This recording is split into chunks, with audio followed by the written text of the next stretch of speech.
Hey guys, my name is Peter. You might know me as rawbutter or M. Carter Brown, and this is a video series I'm coming out with to show you how to install my new Pneumag kit into an Automag Intelliframe. If you have an X-frame, this isn't the video you want. I'm actually going to do a few different video versions of this video, and this one is specifically for Intelliframes. This Pneumag kit is based off of the M33 solenoid valve, which is this guy right here. In the past, the only way to get one of these Pneumag with one of these valves was to send me your marker and pay me to do the install. MAC-33 solenoids weren't really designed with paintball frames in mind, so they're really difficult to mount inside the frame. There's only the two little holes, and the activation button is this little tiny thing right here, which is kind of hard to hit with a trigger. But in the last year or so, I met another maker named John Nellis, and he helped me out, and together we developed a few 3D printed parts, which are going to look like this when it's all done and finished. So there's a cap and there's an arm, and now it looks a lot more like the traditional MSV2 that a lot of people have used with their Pneumag projects in the past. So this makes the valve more user-friendly, and so hopefully it's something that more people will be able to install on their own. However, I still want to include a disclaimer or a warning in this video. This is not an easy project, at least doing it with the Intelliframe. If you have an X-frame, it's going to be a little bit simpler, and I'm going to make a different video for that. But for the Intelliframe, this is a project that requires a lot of very specific tools, and it requires a lot of specific skills as well.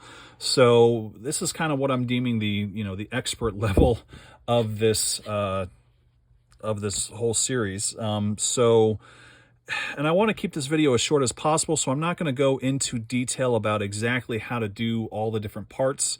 I'm going to kind of assume that you know how to find the center line of things. I'm going to assume that you know how to drill through metal properly without having the drill bit wander all over the place. If you are not familiar with these processes, you either need to, leave a comment in the section below and ask questions about it. And maybe in the future I can do some more videos about those specific skills. But really, if you don't have the tools and the know-how, it's probably a better idea for you to buy an X-frame instead. Go to Automag's website, buy an X-frame, and then with the X-frame, this installation is going to be a whole lot more simple. I know if you have an Intelliframe, it might be tempting just to kind of buy all the parts, but really all the money you're going to spend on the tools and all the money you're going to spend on, maybe messing up a piece and then having to order a new one, you might as well just buy an X-frame and make the whole thing a lot simpler for yourself. Okay? So that's the warning, that's the disclaimer. If you don't have the tools and the know-how, stop this video, go watch the other one. All right, let's talk about the tools really quick. You're going to need a lot of the basic stuff that most guys have on hand. You're going to need, a drill gun, drill bits. You really should have a drill press or a milling machine of some sort. You're going to need a vise, all that kind of common, normal stuff.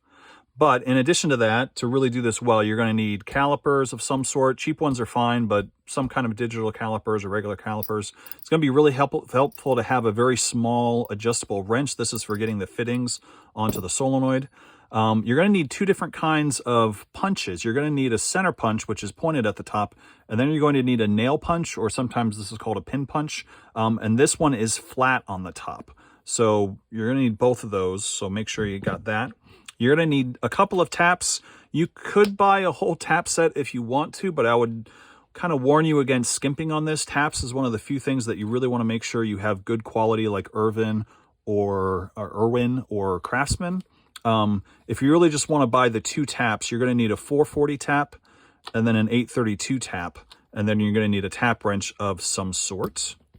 You're going to need a center drill, which is one of these guys that's really firm. This is for helping to make that first hole really, really well. You can use a center punch instead. I'm going to show you how to do both of those things. You're also going to need a really long, well, not a really long, but this is a 6-inch long, 1/8 inch drill bit. You can get away with having a regular length drill bit, but the chances of you scratching your frame is really high, so it's generally better to have one of these long ones instead. You're going to need a screwdriver, but specifically a screwdriver that has a very small head on the top. This is again for putting the fittings onto the solenoid.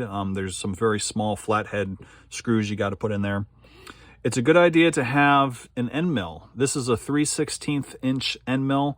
Part of the frame that we're going to be drilling into is a little bit curved on the side, and so having an end mill that's very strong and isn't going to wander on you is a really good idea. You're going to need, you know, some wire cutters. You can use scissors, but I like wire cutters for cutting hose. It's a lot more precise. And then also, obviously, you're going to need Loktite. You're going to need super glue, and you're probably going to need Teflon tape. But yeah. Okay, let's talk about parts. You're going to need a frame for this project, obviously. The Intelliframe is kind of the obvious choice, but there are a couple of other aftermarket Automag frames that you could use. You want to pay attention to whether or not they're Automag spec. Some of them have the internals are pretty much the same as the Intelliframe. It's just the externals that look different, and then other ones aren't. So I think the RPG frames are safe. I think that the cam frames I know are okay. The Y frame is fine. The Z frame is fine. I think mostly it's like Luke's frames and the Logic frames that are the ones that really won't work for these particular parts. Besides the frame, you're going to need to have a valve of some sort. Anyone works fine for the most part. You could have an X valve, RT valve, whatever. You can even use a classic valve, but if you use a classic valve, you have to take out the on-off assembly that's in here. This is the classic on-off assembly, and it doesn't give as much good enough feedback to reset the sear properly, or sorry, to reset the piston properly. So if you do use a classic valve, you need to swap out the on-off assembly for the RT on-off assembly. That will fit right in there, and then it should work. You're going to need an LPR as well. Here are a couple examples. You don't really need to, buy the very best LPR out there. I know for autocockers, there is a performance increase if you buy a better quality LPR, but for a Pneumag, the pneumatic components inside are so tiny that really any LPR will do. These are stock War Games products LPRs. Sometimes they're called the bullet LPRs. I use these on a lot of builds, and they're about as basic as they come, and they work totally fine. However, if you don't have one of these lying around that you already have, and I would caution against maybe buying these used on eBay. For some reason, these used to sell for like 10 or 20 bucks on eBay, and it was a good deal. And you could buy, you know, usually they were used and the seals weren't good, and so you had to buy replacement seals, but that cost, you know, 10 bucks, and so it was kind of a good deal. But for some reason, these have really gone up in price recently, and now they're going for like 30 or 40 bucks, and then you have to pay another $10 on top of that to get the seals replaced. And at that point, you might as well just spend 50 bucks and get a brand new jackhammer LPR.